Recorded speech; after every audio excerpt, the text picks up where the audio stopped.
I'm Jessica Lombard, Associate Superintendent. And I'm Superintendent John Berkey, and this is Huntley 158 Today. So how are you today, Ms. Lombard? I'm doing great, Dr. Berkey, and you?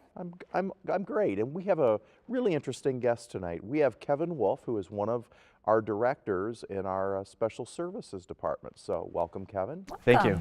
Could you start off by telling us what the Special Services Department is and kind of the scope of your work? So the Special Services Department is a continuum of services which ranges from general ed interventions for looking at small areas that students need support with in academics to the other end of the continuum where students are removed to a very small environment to receive special education services. So everything in between there, which includes co-teaching classrooms, students in the gen ed setting where teachers are pushing in to provide that instructional support, or where students just receive accommodations and modifications to be successful. This includes IEPs and 504 plans as well. So how many total students have some type of support through the special services? About 10% of the school population. So, and that number is a very fluid number as evaluations come and students' needs change from, I don't want to say day-to-day changes, but on an annual basis we have to look at students' needs for special education service in 504s to determine if they continue to have that extent of need where they need specialized instruction or services. Mr. Wolf, you joined us as part of the Team 158 family here this school year, along with Monica Furlong, the other director. Tell us a little bit about yourself, your background, and how did you end up here in Huntley? So my background, this is my entering my 16th year in education. I'm a social worker by training. Spent the first 11 years as a school social worker in a middle school level, and then the past 5 years now as a special education administrator at the high school level, at the building level, previous to coming to District 158. And so that's kind of been my journey, and it's been a great experience, and I'm excited to bring my skill set here to 158 and really help our students meet those expectations to grow and develop as learners. So as you're fairly new to the district, you have obviously formed some initial impressions. What are some things as you come into this job you're like, wow, this is really a strength of the Special Services Department? Part of what drew me to 158 is the staff. We have an amazing set of staff here in the district, whether that's the classroom aide, one-on-one aide, a classroom program aide, teachers, building administrators to our district team of administrators. It's an amazing place to work, and thinking about why I'm here, it kind of goes back to that point that you made, Ms. Lombard, about the 158 family. It does feel like a family, and we're very supportive of each other.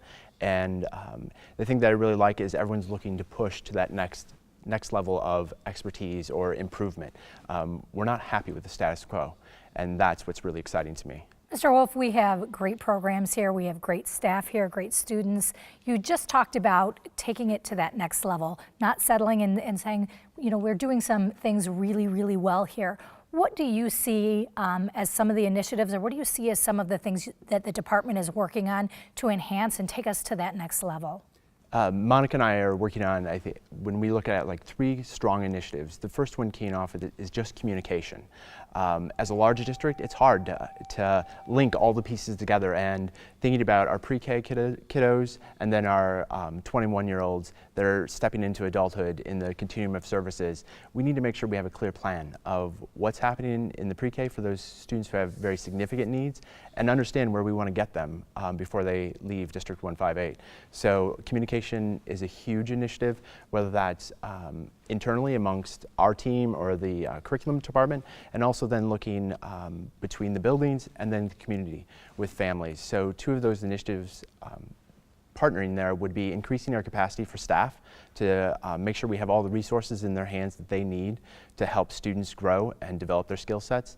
And then secondly, making sure we're bringing families in a more supportive way. I think unfortunately in the past with special education services, we spend a lot of time talking at parents at meetings, and we don't get a chance to really help them understand their student better and also help them grow and transition with their child through education. So one of our initiatives with parents is revitalizing, I would like to say, the parent committee network, and we've had monthly meetings, and we're going to continue that and it's been a great resource for the parents who have attended so far. There are a variety of adults that work in the Special Services Department, in the buildings, in the district office. If parents have questions, they are reaching out, needing input, advice, where would you recommend that they start?